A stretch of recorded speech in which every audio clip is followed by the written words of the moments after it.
नमस्कार बंधुरा रिंकुर हेसेले स्वागत। बंधुरा आज एक नतून रेसिपि निये चले एसेछि आपनादेर काछे। चलुन बंधुरा आज के आमी आपनादेर जोन्नो पटलेर रसा रेसिपि करे देखाबो खूब सहज भावे। तो बंधुरा रेसिपिटा देखे नेওয়া যাক। पटलेर रसा रेसिपि बानानोर जोन्नो आमी परिमाण मतो पटल निয়েছি। आमी पटलेर चारधारे हालका भावे खोसा तुले दिয়েছি। आमी ভালোভাবে পরিষ্কার করে ধুয়ে নিয়েছি। নুন এবং পরিমাণ মতো হলুদ মেখে নেব। কড়াইয়ে আমি তেল দিয়ে প্রথমে হালকাভাবে পটলগুলো ভেজে নেব।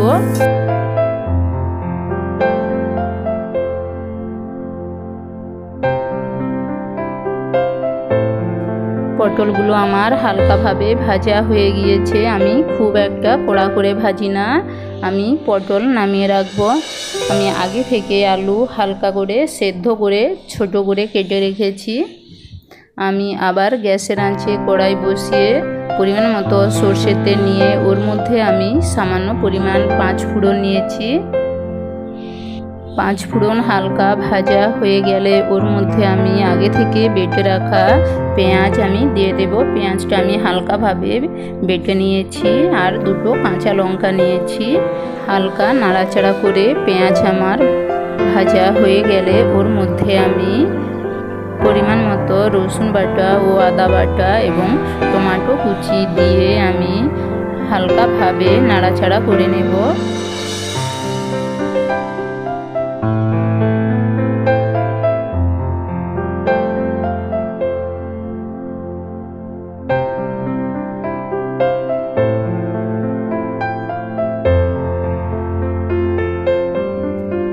समस्त मशला हालका भाजा हो गिয়েছে। এবার আমি ওর মধ্যে সেদ্ধ করে রাখা আলু ও হালকা ভেজে রাখা পটল একসাথে দিয়ে আমি 1 মিনিটের মতো নাড়াচাড়া করে নেব।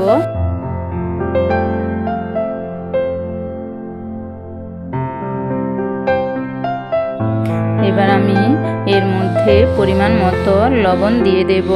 আপনারা আপনাদের লবণের পরিমাণটা দেখে দেবেন। যেহেতু প্রথমে পটলে লবণ মাখানো আছে তাই আমি অল্প নিয়েছি। আমি আমার পরিমাণ মতো নিয়েছি। আমি আবারও নাড়াচাড়া করে নিয়েছি।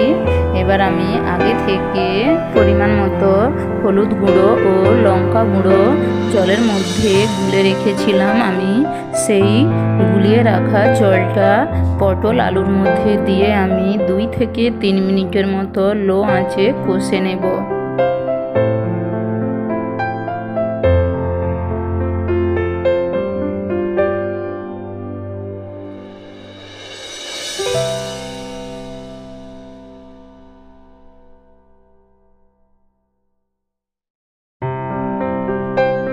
आलू पटल आमी समस्त मशलार साथे खूब भालोभाबे कषे निয়েছি।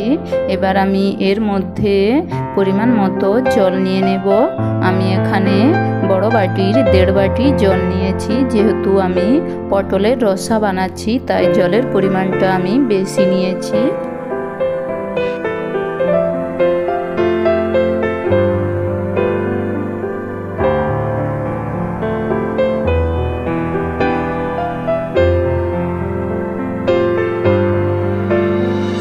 পটলের রসা আমি আরও 10 মিনিটের মতো লো আঁচে রান্না করে নেব।